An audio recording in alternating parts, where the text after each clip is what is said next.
Told you, Bill. I fucking told you. I don't want to die. You punched me in the face. You made me walk through shitty water. You brought me to a fucking crackhead house. And now, I'm gonna have to kill this fucking clown. Welcome to the Losers Club, asshole! Hey, yo, In Madness family. We're back once again. Shawn the Butcher, Vertebrae33. What's going on with his red balloon? What's happening, Shawn? How you doing, man? Things good? Floating? Are you floating right now? I'm floating. We all float down here, Georgie. We said we wouldn't do it, and then we immediately did it. This is In Madness, episode 137, It, Chapter 1, Part 2. Not It, Chapter 2. It, Chapter 1, Part 2. This way we could fit the whole first movie into 2 comfortable episodes. We're going to be doing 1 episode, 1 movie when we can, but when it has this much weight and this much gravitational force, it must be covered in 2 episodes, and it just makes it easier for us and for you, for everybody. Everybody loves it. This is the premier podcast, In Madness Pod, on the socials at In Madness Pod, inmadnesspod@gmail.com to hit us in the mail sack. Any movie we have covered, any of the in-betweens, any of the interviews we've done, Comic-Con coverage, whatever you want to talk to us about, hit us in the mail sack. You could send us an email or a voice note, inmadnesspod@gmail.com. Check us out on YouTube. Vertebrae's got props. He's been having props since like Nosferatu. It's been nonstop props. Michael Myers mask, snakes, black jelly beans. Oh man, we got to bring Nosferatu back. I don't know where that mustache is. I think it's somewhere on my desk. I gotta find Vertebrae's that mustache. got the props on the YouTube. Make sure you like and subscribe and comment. Give us the 5-star reviews. Check out the In Madness Spotify playlist, which grows every single day. You can check us out on every In Madness Monday. That's when we drop a brand new episode. Tell everybody you know about this show, and you can get a shirt and a mug at inmadness.com. You look like you're having a good time there, Vertebrae. I was, Shawn. I realized that if you're watching on YouTube, you can see you in my reflection. It's very creepy. It's very like Pennywise. Why am I on this missing poster? Why am I on the red balloon? It doesn't say I love dairy on it, though. It needed to say I love dairy. But you know what, Shawn? You know what mug I got for this episode? I've got love. Oh, cute. Love. It's red and white. Love for Love Park in Philadelphia. But the driving factor in this movie, the driving force is love, Shawn. Right? Is the love of friends and the love of, well, not family in this case, because these kids' families are no good, but their love for each other is what helps them overcome. So there you go. Here we are again, Shawn. We are at part 2 of It, not chapter 2 of It, part 2 of the second film version of the book by Stephen King, It. Really quick, you and I were just talking 3 minutes ago before we hit record, and I was like, clowns aren't really my big scary thing. Killer clowns, I thought were kind of scarier than Pennywise. And you had made a comment as well. But now I want to know, like, what's your Pennywise? You mean, like my personal? He comes for you. What's the thing you don't? Your leeches, your Richie with clowns. What's your? Right. If I'm going to be real, Shawn, we're going to be real on the podcast. It would be a doctor. Oh, really? Yeah. What about Dr. Giggles, the dentist? That's a dentist. No, but I think that's what it would be. I think confronting my own personal mortality type thing would probably be what gets me. I'm going to tell you, if it was some kind of like creature, a monster, I'd be like, oh, wow, that's really cool looking. Or what does he got? Wait, there's tentacles coming out of his eyeballs? I never thought to draw it with the eyeballs. Can you sit still for a little bit? Before you rip my head off, can I draw this very quickly? What about you, Shawn? Aliens. The sightings aliens with the big heads and not fire in the sky aliens. Just aliens. It's just scared the hell out of me. Just the gray beings, with the South Park aliens. Yeah. So scary. And there is something to be said too for being in a rural area, and we're not in a rural area, but if you're out there and it's late at night and it's just so pitch black that there's a second where you think of, oh my God, what if something is there type thing. I think I don't know how to explain that. I don't know how to quantify that, but there's that bit of like, you kind of then just press on, like, oh, well, it is what it is. This flashlight's flickering, but I'll still walk. Sean, it's funny. Always flickering. It never doesn't flicker. The other day we had a fire in the backyard, in a fire pit, not a fire. and and we're sitting around the fire pit, and my daughter asked how the dog got out. And we're sitting there with a buddy of mine, and we're like, well, she didn't get out. And she's like, well, then what's that? And it was this big giant raccoon that had just walked into the yard. Oh, shit. And was just standing there. And we're like, wait, but like, it was classic. That was like a classic horror movie line. Like, wait, the dog's in the house? Then what is that? Dun, dun, dun. Yeah, I was very proud of her. She immediately got up from away from the fire and like took a step back onto the deck. And I was like, oh, look, that was smart. Yeah. Me and my buddy were like, hey, whoa, what are you talking about? Still sitting there. Yeah. Dumbfounded. Morons are about to get killed by this killer raccoon. But I think he was just on his run, right? Raccoons stay in certain areas and they do their spiel. So he probably just didn't, it was a little cold that night. He didn't expect us to be sitting out there. But so, yeah, I think... Do you want to get everyone up to speed quickly, Sean? Can you do it? Should we time it? Can you? Ready? We got. Hold on. Let me set my phone timer. 3, I want to see how quickly Sean can do 2, Are you ready? Yeah, go. We got this kid Georgie gets his arm bitten off by Pennywise the clown, who lives in the sewer. He's got teeth like jaws. We got our losers club. We got a bunch of kids, all like 7 kids we learned in our previous episode. Each, I'm not going to go by name, but each one of them is experiencing their own Pennywise horror. Each one of them has this terrible sighting that they see that scares the shit out of them. We also have Bowers, the bully, who is worse than Pennywise and his crew of scumbags. But young Keanu Reeves, Patrick, as I learned his name is, he gets got and he gets killed by Pennywise. We also have Betty Ripsom is missing, but all of these kids are hanging out and becoming friendly and getting to know each other. And we got our little Ben, who reminds me of little Vertebrae, doing his investigative bits. And, it's all about the history of this town of Derry, and the death toll is always rising. And these kids are always being chased by this bully, and they're always fighting and running for their lives. But the kids band together and, help each other out. So Billy shares with the entire crew that he saw something scary. He saw Georgie, and the rest of the crew tell Billy that they saw some scary stuff too. Then they notice Bauer and his punk friends kicking Mike's ass. One of the kids has a Metallica shirt on. Yeah, it's a metal up your ass shirt. Classic. But they're playing Anthrax. Antisocial by Anthrax. During the beating, Mike sees Pennywise in the bushes eating a body, and Pennywise takes the arm and waves at Mike with it. And he's got blood all over his face. The arm's ripped off and clearly being eaten. It is sick. So, Sean, stop you there.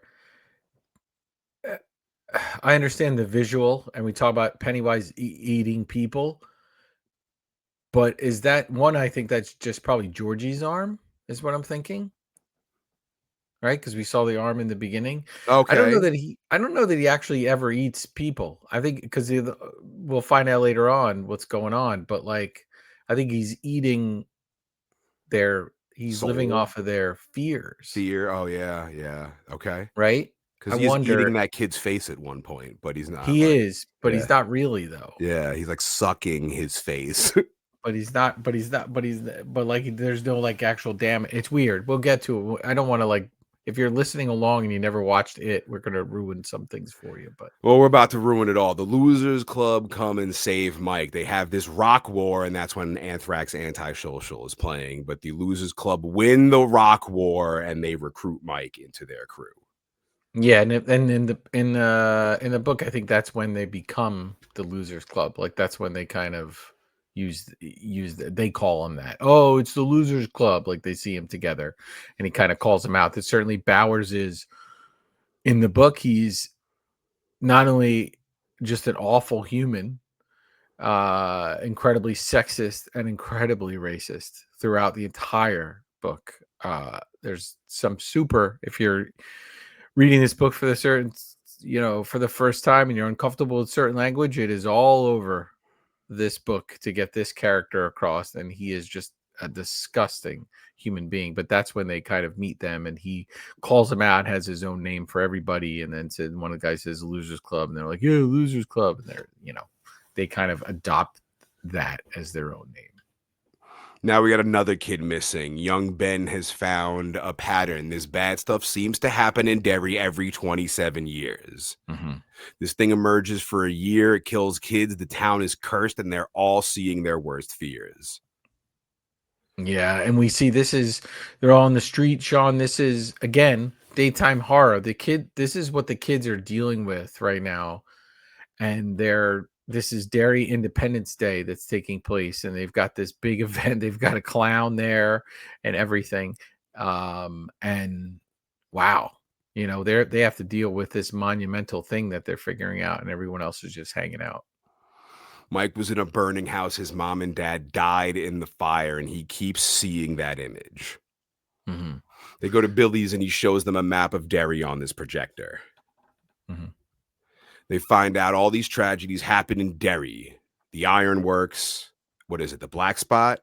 Yeah, so the Black Spot was a place for, African Americans to hang out. Like there were soldiers that were kind of like had their own place, and they found it and they fixed it up, and it became this happening place. And then they get attacked and barricaded in, and the place is set on fire and they're killed. And that is a brutal, brutal story that Mike's dad tells him when Mike's dad's kind of on his deathbed.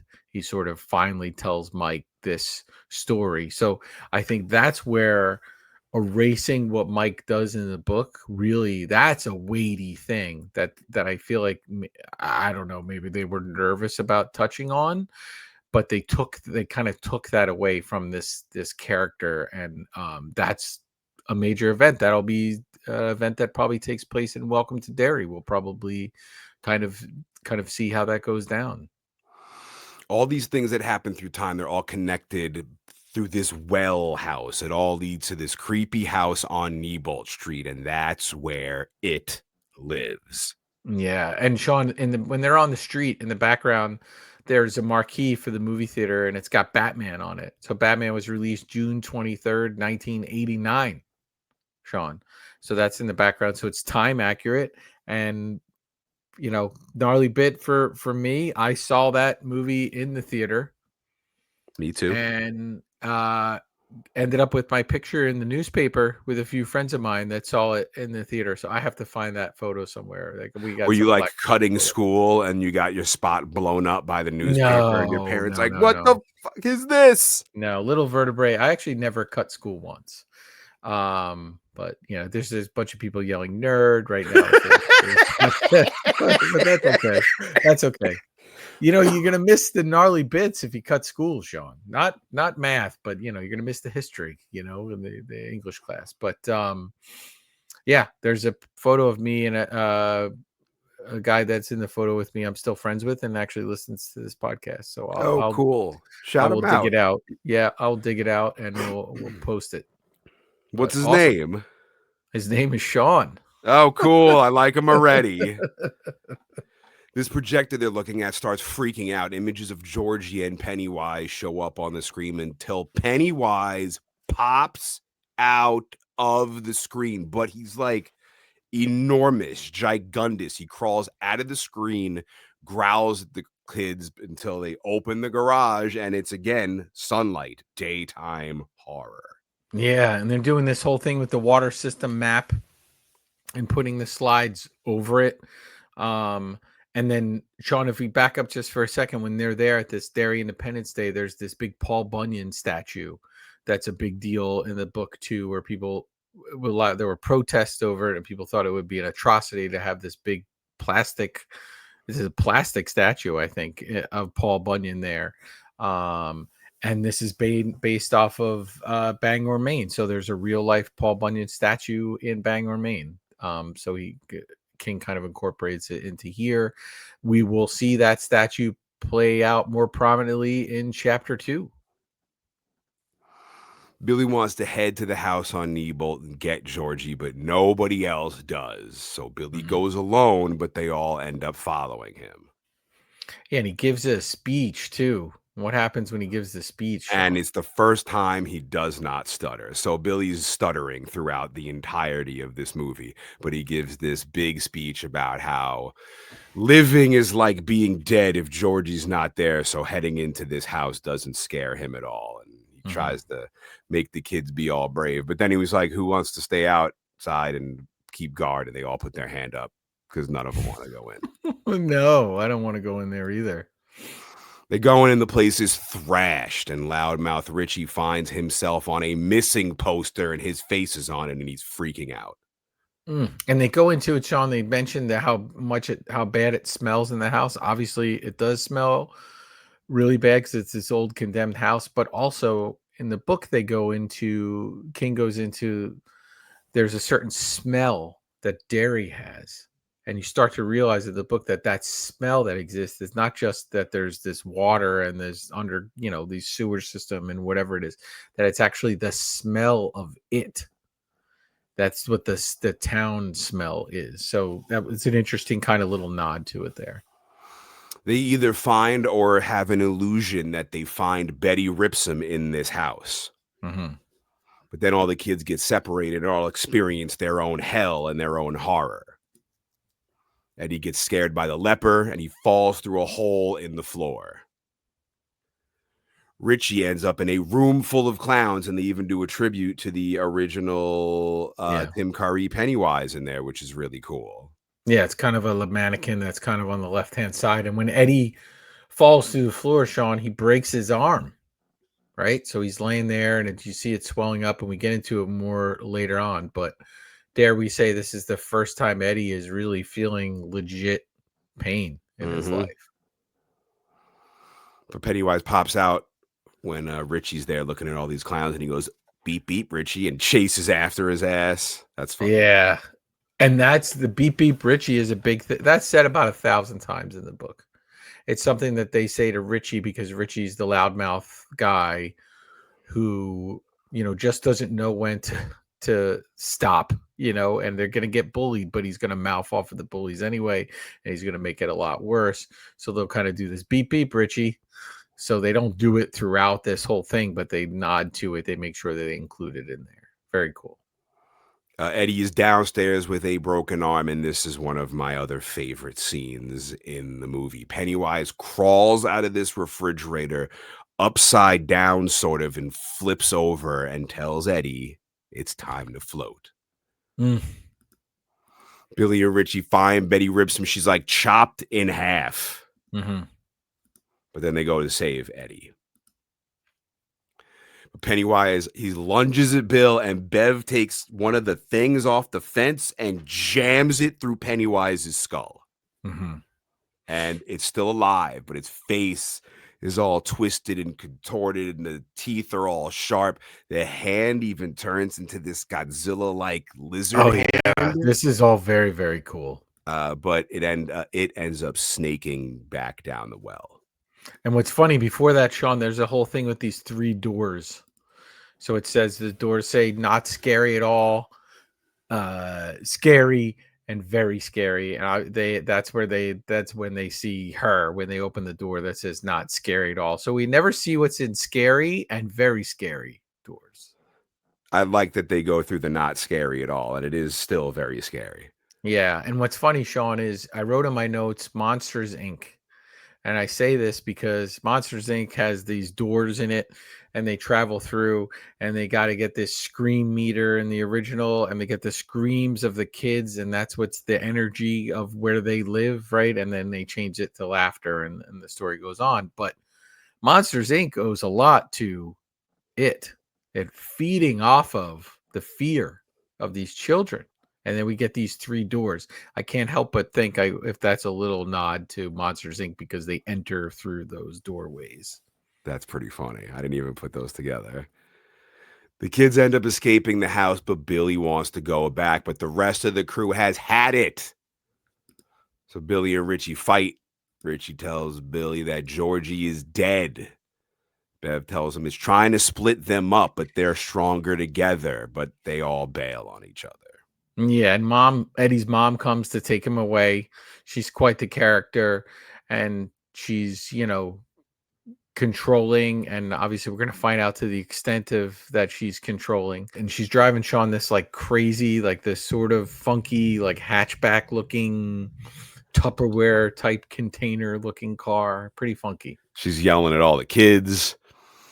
But it's the end of the summer. Bowers is trying to shoot a cat with his dad's gun because he's a fucking mental patient. But his dad busts him and starts firing at his feet and makes fun of him. Bowers hates his dad, and his dad hates him. But he finds a red balloon tied to his mailbox, and there's a knife inside. It's the knife that he lost earlier when he was carving up Ben. He heads inside, and Pennywise is on the TV telling Bowers to kill his dad, to kill all of the kids. And Bowers stabs his dad in the neck and kills him. So wait, Shawn, you missed it. So they cut to Eddie at the pharmacy in between there, and he's going. There's a big reveal for him. So he's going, and he's got the cast, and there's a teenage girl that works in the pharmacy who's not nice at all. She's the one who was bullying Bev in the beginning of the movie. Yes, and then she writes on his cast, and we'll find out in a little bit what it is. But we also get another montage there, Shawn, before the Bowers kid is going to try to kill the cat, and they're playing Dear God by XTC. The team breaks up, and they're kind of despondent. I loved that song by XTC. So let's add it to the In Madness Spotify playlist. I think it was on the Orange. I think the album was Oranges and Lemons. I think if I remember off the top, I'm doing this right off the top of my head, but I think that's what it was called, XTC, or maybe Skylarking. They had another album, but anyway, but she's mean and nasty and kind of brings up to Eddie about what, Shawn? What does she tell Eddie about the medicine he's been taking? They're placebos. Yeah. What does he eventually call it? Gazebos. Gazebos. But so this is a big reveal in the book, is that it's the pharmacist who actually ends up telling him, because he's going to get his inhaler, and he's like, but it's not actually, like, it doesn't do anything. He's like, it's just water that's in there. Like, it's just this water mist. Like, there's no medicine in there at all. And in the book, it's a big deal because it says like, take as needed. So he's like, what parent would give me this drug that I could take as needed? Like, it would usually, when you get sick or you take medicine, it's like, take 2 a day, no more than this, that type of thing. So he kind of catches on and gets that confrontation. So what is that? Is that Munchausen syndrome, where the parent tries to keep the kid sick or something like that? So there's a lot going on with just mom in the picture. Can't help but wonder if it has something to do with this. If we keep all these kids down, these 7 kids, we can't have them get together. So get the parents to suppress them, or they just happen to be bad parents that get embellished by, this creature from outer space. Bev gets busted by her perv dad for hanging out with the boys. He forces himself onto her, and she kicks him in the nads and the face and runs in the bathroom. He kicks down the door, and she hits him in the head with the cover of the toilet bowl. And she turns around, and Pennywise grabs her by the throat. This popped me hard in the theater. It scared the shit out of me. I did not expect Pennywise to be right there, but now he has her. Yeah, that was quite a jump scare, but also getting hit in the head. Those toilet bowl lids are super heavy, man. Good. That sucks. Fuck that dude. Yeah, and you know, when they do stuff to these parents, you're not getting upset for any of the only people you care No. about in this movie are the kids, and that's it. And these kids, they make all the other kids really crappy. You only care about these kids. Billy goes to Bev's house and finds her dead dad, and written in blood on the wall is "You die if you try." Mm. Now Bev's gone, and Bill recruits all the losers for help. Go back to the house on Nebolt to save Bev. Mike has his little lamb blaster thing that he nails them in between the eyes with and kills them. Lamb blaster. Wait, we should Bowers, put Lamb of God on in Madness. there should be a band called Lamb Blaster. Bowers is outside watching the kids go into the house on Nebolt. They find this well and they shimmy down on a rope. Would you ever do this, Vertebrae? The first thing I saw, I was like, will Vertebrae do this shit? No, I sorry, Bev, but you know, like I'll have to You're find myself. gone. You're floating. I'll have to find myself another Bev. I don't know. I don't know if I could do that, Shawn. For my family now, sure, absolutely. But something another kid Going down the well, never a good idea. Silence of the Lambs, Color Out of Space, yeah, The Ring. Yeah, I'm not in. I'm so much of a loser, Shawn. I didn't even make it into the losers club.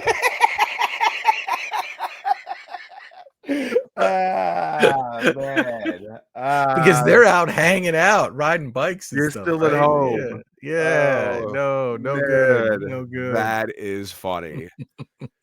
Bev wakes up in the sewer. There's a mountain of children's belongings, and she looks up and she sees, okay, a bunch of kids floating. This was not what I had envisioned when Pennywise, throughout the floating history, was saying we all float down here. What I thought he meant was all of the children, all of the bodies are down here in the sewers floating around.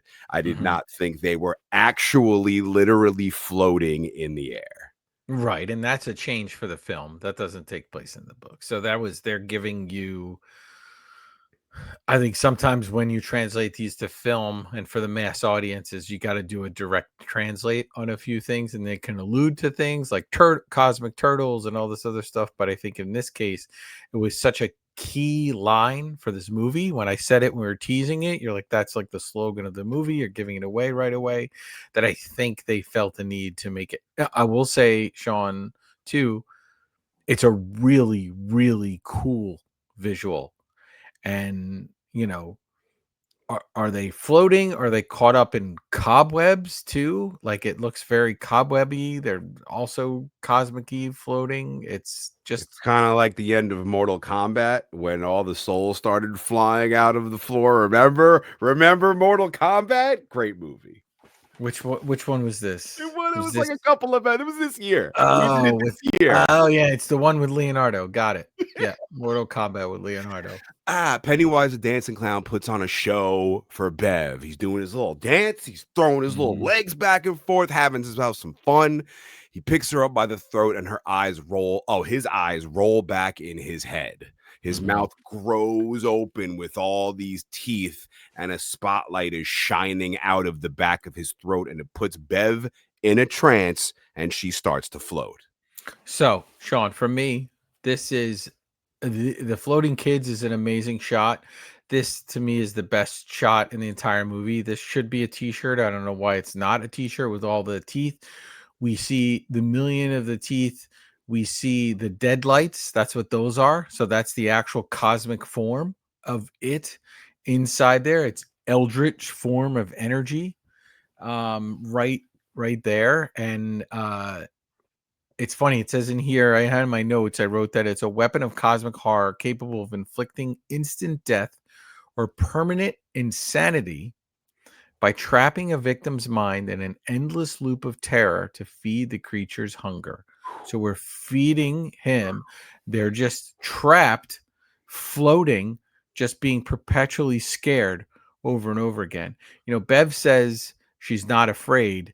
And then Pennywise quickly steals a line from Yoda When Luke says he's not afraid, and Yoda says, "You will be, you will be." So there's That's your Star exactly what Wars Pennywise reference. says. That's exactly what he says. Wow. Yep. Yeah. Wow. I bet you popped hard for that one. Yeah. So the Deadlight, Shawn, they originate from a place called the Macroverse or Todash Darkness, a dimension outside of our reality that predates human history. Sick. So all of this stuff is there, but you don't have to have somebody explain every bit of it. And that's that's the plus when you're adapting Stephen King. He's going to put so much of this stuff in there that even if you just allude to a few things, but pull away the full explanation, it's still awesome. Like, it's still really cool. You kind of don't need to know. You could just be like, oh, that's his. Maybe you don't even think it's his essence. You just think it's some lights that he's just trying to shine on her and freak her out a little bit. Like, you kind of don't even need right now. You don't really even need to know that, right? But just that's an incredible visual with the face opens up and all the teeth. I love that one. Bowers intercepts the losers in the house. He takes the rope out of the well and he starts fighting with Mike. He tries to kill him with the little bolt gun until Mike tosses Bowers' bitch ass down the well. Yeah, and in the book, he torments Mike. He even kills his dog, Shawn. Of course, And then eventually tells him about it. But of course he did. And we all grew up with. That's the one thing about this, right? These bullies and this situation, we've all grown up with people like that. And I will tell you that listening to this book for the first time, those parts were actually the harder parts for me to listen to because it kind of flashed back to things that maybe happened in my childhood, and you're kind of putting yourself back in that situation. And we gloss over it. Yeah, they're bullies in this, but the perpetual torment, if that's not a band name, it should be. Shit. It should be. But the perpetual torment from these bullies on a regular basis and with Mike's family and everything is just so heavy. We can't get into all of it in the movie, but certainly Bowers is awful person. One of the kids, Stan, gets separated from the group. Pennywise, as the scary lady from the painting in part 1, snatches up Stan and begins chewing on his face until the kids stop him. Yeah, it looks like this demonic suckerfish. You know, the suckerfish on the glass kind of looks like that. Suckerfish, also a cool band name. That's the opening band for Perpetual Torment. Billy spots Georgie and follows him to the room with the stash of floating kids and Bev. All the kids follow. They pull Bev down from the floating area, but she's unresponsive. Ben freaks out and kisses her, and she wakes up and discovers it was Ben who was her secret admirer and wrote her the letter. Love, Shawn. That's adorable. Brings us back to love. Now, what stinks is for all the other kids. Who's coming to kiss them and wake them up too? Right? How are we can't win them all? This situation, but yep, she wakes up. Bill confronts Georgie.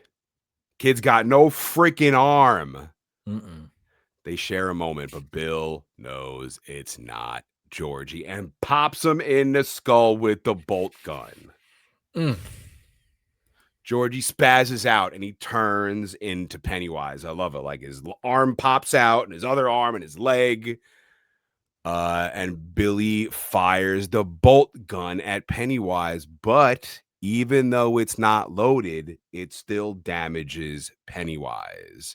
Then I have in my notes, all the kids team up like the Ninja Turtles to whoop Pennywise's ass. Yeah. Turtles once again. There's turtles all over this movie, but when they're teaming up and when they're starting to become strong, Shawn, it's not necessarily physically strong, it's up here. So they're strengthening together. The love has pulled Bev out of that she was in and brought her back to our world, out of this wider universe, this perpetual torment. Sick. that she was in. And you're going to see Pennywise start to try to like wheel and deal here. He's starting to get nervous. He's on his home court. He was up by 25 points. And then Shaq came in and dunked on his ass. Yep. And somebody else just hit a 3, and he's in deep trouble now. Deep trouble. Oh, Perpetual Torment is a band. Is it? Ritual of Possession. Is this sick? Oh, of course it starts with ambience. They can't just give me madness right out of the gate.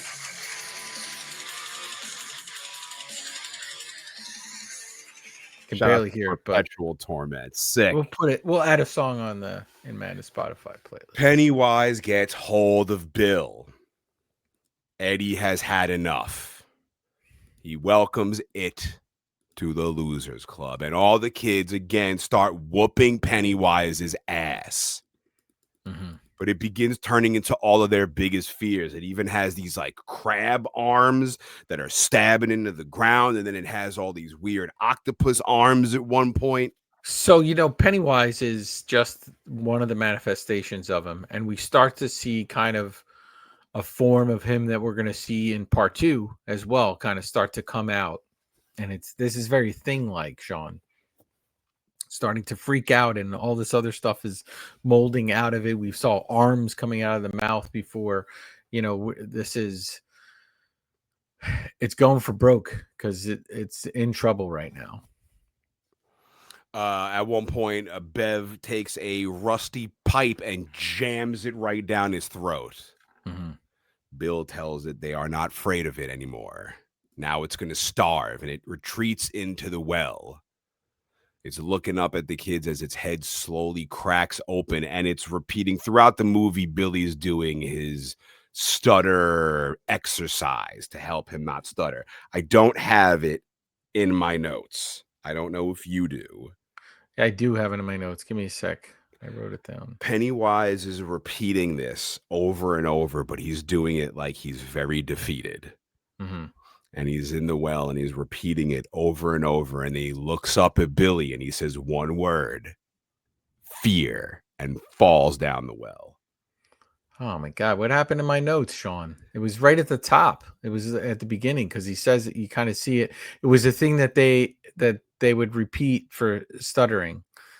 I think it's Shawn's going to say it, but he's going to look it up right now as I'm trying to drag out time. But it's something with the posts and the ghosts. He thrusts his fists against the posts and still insists he sees the ghosts.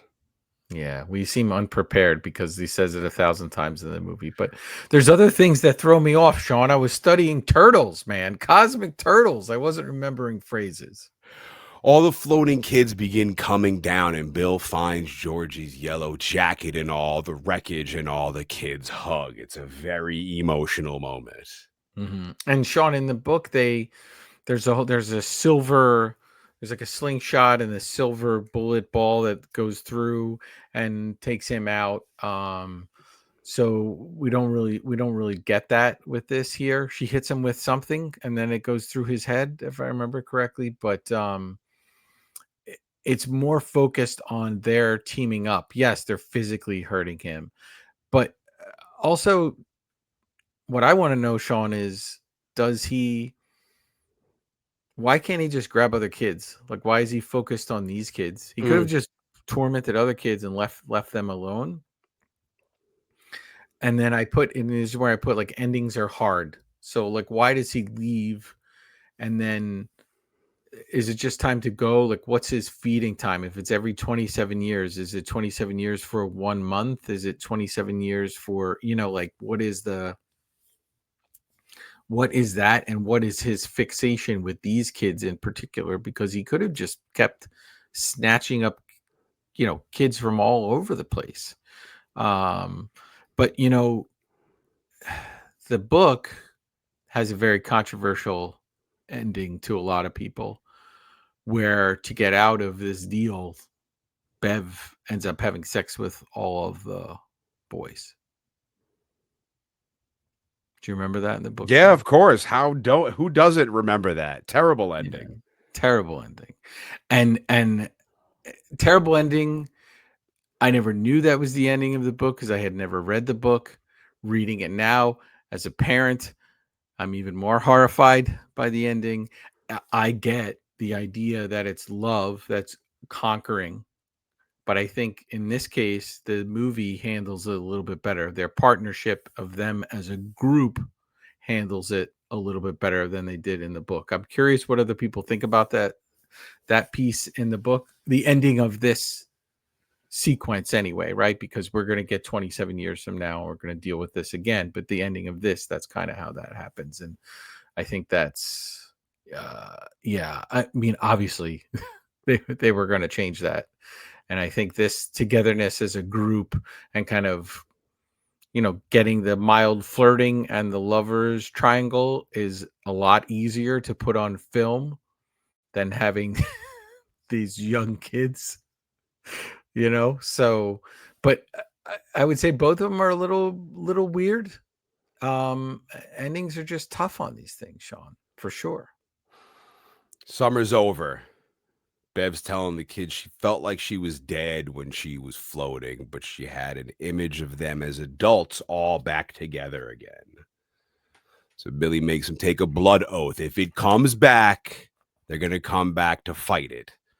And they all cut their hand open with the same piece of glass, and they all link hands. It is so gross.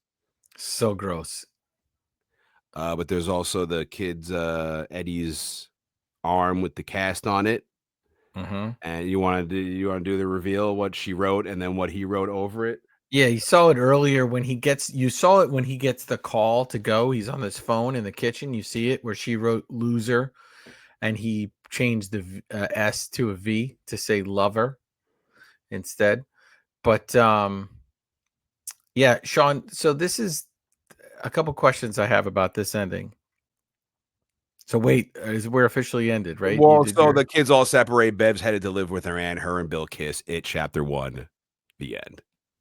Yeah, I needed that officially to happen. There we are. We did it. Part 1, chapter 1. I didn't know there was going to be a second movie, so I was in theaters and the movie ended and it was it. And it said like chapter 1. I was like, oh shit, cool. We're getting another one. That was great. I was happy about that.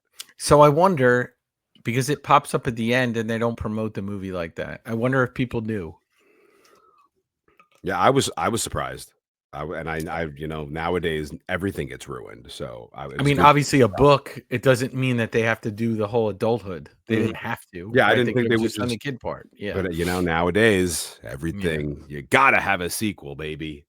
But so do these kids stay friends? In the book, they allude to them being around each other, but never being in a full group. Certainly, Shawn, in this day and age, if you had a cell phone, would you still text? Did somebody post up something crazy on their Instagram from when they were down in with the floating kids? Like somebody was taking a selfie somewhere. But all in all, I think this is a really good adaptation of the book, and it did a smart thing by the way it divided it up. We're going to get, when we get to chapter 2, and I'm not sure when we'll get to it, there's some other issues that I have with it. I think my only issue with this is just Mike Hanlon, who's kind of like the beating heart of this entire group, just gets kind of pushed aside in this one. And I think that doesn't help them as they get into Welcome to Derry now and this history of his family. You're going to start to probably see how important his family was at certain periods of time, and we kind of pushed it aside a little in part 1 at least. But would you do this blood oath, Shawn? No, I was thinking if you would do it. I was like, there's no fucking way he would do this. No way. I mean, like just the idea of like the cutting of the hands, I'm good. But then we're gonna like link hands and like bleed into each other. This is like, we're not like Terrence and Philip where we're just farting into each other's butts, Shawn. I think we are actually. Yeah, this is no good. Me and you are that. We're not these kids. We're Terrence and Philip. We're closer to Terrence. We're such losers, Shawn. We're not even in the losers club. That's what it is. But yeah, I think it's very cool. I think a lot of aspects of this, again, when the source material is so incredible, you can just, pick and choose. I think it's when they start to make some of their own decisions in the next one that get wonky for me. But unto itself, this movie completely by itself, very well handled, and some of the coolest, or I would say the coolest images of it and the dead lights and that whole thing and all the teeth and everything else. And that opening with the water and the boat, like you can't, that's Lots of iconic scene, and him crawling out of the projector screen yes. was the thing that fucked me up the most. I was the whole time I was in theaters, and I think I went to like a midnight showing. And I just remember being in there, and I had my hands over my face and my eyes, and I'm like, oh my god, the tent, and it's so. I love the setup to that. Pennywise is definitely classic movie villain, and I love all the different forms that it takes. Oh, then the red balloon again. That's how I started the first episode. The red balloon alone is iconic. You see a kid in the mall walking with a red balloon, and the first thing you're gonna think is it.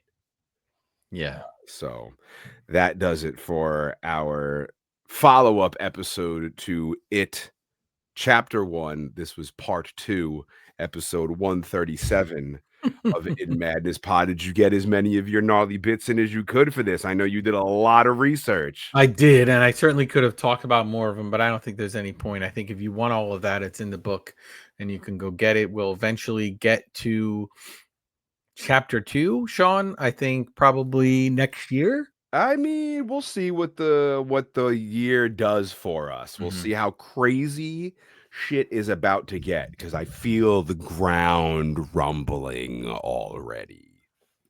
Yes, and the next episode will be, we'll talk about what we want to talk about, and then after that will be a movie. So I think we could get into picked by you, mother effers.